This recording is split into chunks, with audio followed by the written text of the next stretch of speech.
ఆంధ్రప్రదేశ్ రాజకీయాల్లో ఈ రోజు చాలా కీలకమైన పరిణామం చోటు చేసుకోనుంది. ఉదయం 10:30 వైసీపీ అధినేత వైఎస్ జగన్మోహన్ రెడ్డి అధ్యక్షతన పార్టీ ప్రజాప్రతినిధుల అత్యవసర సమావేశం జరగనుంది. తాడేపల్లిలోని పార్టీ కేంద్ర కార్యాలయంలో నిర్వహించే ఈ భేటీకి వైసీపీ ఎమ్మెల్యేలు, ఎమ్మెల్సీలు అందరూ హాజరవుతున్నారు.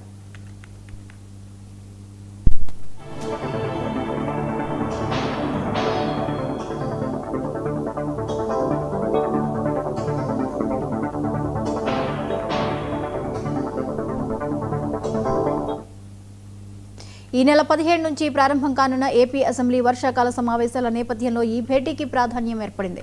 సభలో ఎలాంటి వ్యూహాన్ని అనుసరించాలి, ప్రభుత్వంపై ఏ అంశాలపై ఒత్తిడి తీసుకురావాలనే దానిపై జగన్ పార్టీ నేతలకు దిశానిర్దేశం చేయనున్నారు. గడిచిన 2 ఏళ్లుగా అసెంబ్లీకి జగన్ నాయకత్వంలోని ఎమ్మెల్యేలు వెళ్లడం లేదు. కేవలం శాసన మండలికి మాత్రమే వైసీపీ ఎమ్మెల్సీలు హాజరవుతూ వస్తున్నారు. అయితే ఈసారి ఎమ్మెల్యేలు, ఎమ్మెల్సీలు అందరితోనూ కలిసి జగన్ సమావేశం ఏర్పాటు చేయడంతో వైసీపీ ఈసారి అసెంబ్లీకి హాజరవుతుందా లేదా అన్న అంశంపై ఆసక్తి నెలకొంది.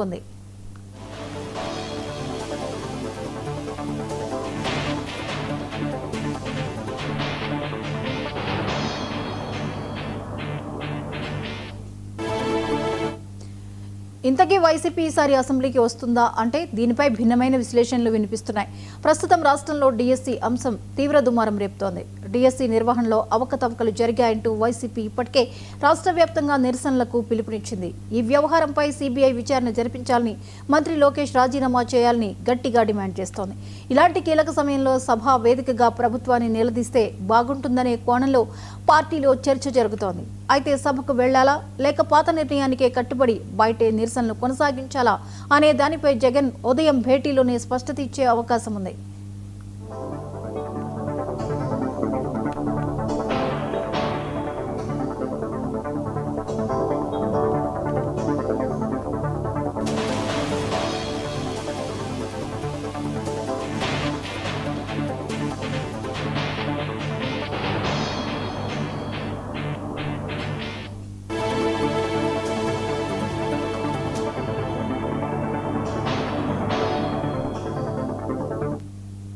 మరోవైపు కూటమి ప్రభుత్వం ఈ వర్షాకాల సమావేశాలను ఎంతో ప్రతిష్టాత్మకంగా తీసుకుంటోంది.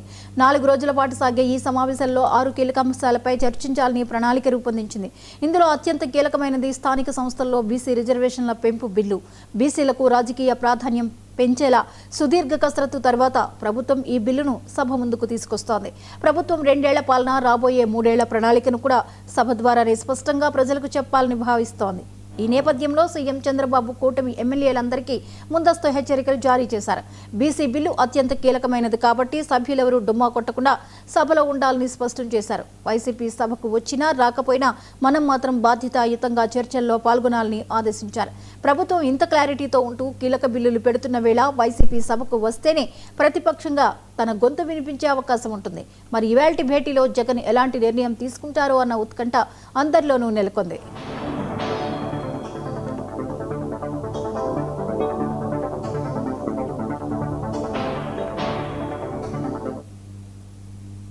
ఈ అంశంపై మరిన్ని వివరాలని మా ప్రతినిధి అలీం అందిస్తారు. అలీం, ఈరోజు జగన్ తన ఎమ్మెల్యేలు, తన పార్టీ ఎమ్మెల్యేలు, ఎమ్మెల్సీలతో భేటీ కానున్నట్లుగా తెలుస్తోంది. అసెంబ్లీకి హాజరవుతారా అన్న చర్చ ఒకటి కొనసాగుతోంది. వివరాలు ఏంటి?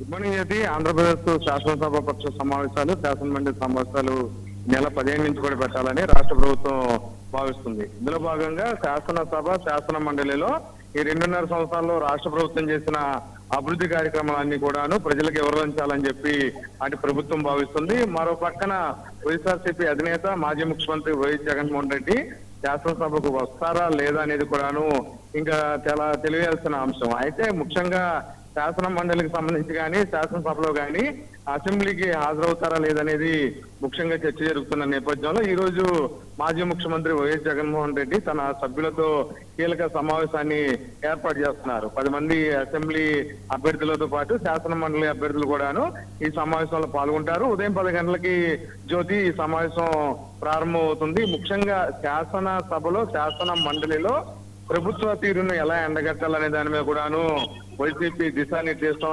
చేస్తున్నారు వైఎస్ జగన్. అయితే ముఖ్యంగా శాసన మండలి సమావేశాలకు సంబంధించి ఇప్పటికే వైఎస్ఆర్సీపీ పైచేయి సాధిస్తున్న శాసనసభలో 11 మంది సభ్యులున్న నేపథ్యంలో తమకు ప్రతిపక్ష హోదా ఇవ్వని కారణంగా తన అసెంబ్లీకి రానని చెప్పుకోవడాను వైఎస్ జగన్మోహన్ రెడ్డి చెప్పారు. ఈ నేపథ్యంలో తన అసెంబ్లీకి వెళ్తారా లేదనేది కూడాను ఈ రోజు తెలవాల్సి ఉంది. అయితే ముఖ్యంగా డిఎస్సీ మీద నారా లోకేష్ రాజీనామా డిమాండ్ చేస్తూ గత 40 రోజులకు పైగా కూడాను వైఎస్ఆర్సీపీ విస్తృతంగా నిరసన కార్యక్రమాలు నిర్వహిస్తుంది. అయితే ముఖ్యంగా నారా లోకేష్ రాజీనామా డిమాండ్ చేస్తూ కూడాను రేపు వాయిదా తీర్మానాన్ని శాసన మండలిలో ప్రవేశపెడతారన్నట్లుగాను తెలుస్తుంది. ముఖ్యంగా ఏదైతే నారా లోకేష్ రాజీనామా డిమాండ్ వ్యవహారం మీద కూడాను టీడీపీ కూడా అటు అన్నట్లు యుద్ధానికి సిద్ధమైంది. ఖచ్చితంగా డిఎస్సీలో ఎటువంటి అక్రమాలు జరగలేదని చెప్పుకున్నాను నారా లోకేష్ తన ప్రసంగాల్లో చెప్పే అవకాశం ఉన్నట్లుగా తెలుస్తుంది.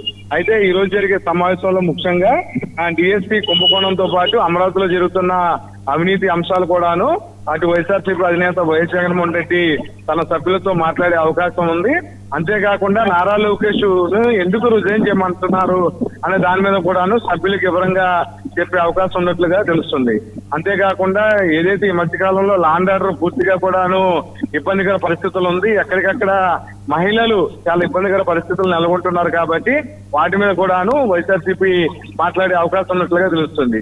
ఏదేమైనా సరే నారా లోకేష్ సంబంధించిన అంశాన్ని వైసీపీ తీసుకెళ్లాలని భావిస్తుంది. ఈ నేపథ్యంలో స్వయంగా అసెంబ్లీకి వైఎస్ జగన్మోహన్ రెడ్డి వస్తారా లేదా శాసన మండలిలో తన సభ్యుల చేత ఈ అంశాలన్నీ మాట్లాడిస్తారా అనేది కూడాను ఈ రోజు తేలే అవకాశం ఉంది. మరి పక్కన స్పీకర్ ఖచ్చితంగా ఎవరైనా సరే శాసనసభలో శాసన మండలిలో సభ్యులు హాజరు తప్పనిసరని దాన్ని కావాలని కెమెరాలు మానిటరింగ్ చేసే విధంగా కూడాను ఒక సిస్టాన్ని తీసుకొచ్చారు. కాబట్టి ఖచ్చితంగా అసెంబ్లీకి హాజరవుతేనే తప్ప ఏదైతే అటెండెన్స్ అనేది వేయమని చెప్పుకోవడాను శాసనసభ స్పీకర్ చెప్పిన నేపథ్యంలో ఈ రోజు శాసన మండలి శాసనసభ సభ్యులతో వైఎస్ జగన్ నిర్వహించే సమావేశం కీలకంగా మారింది. Jyothi. Right, thank you Ali.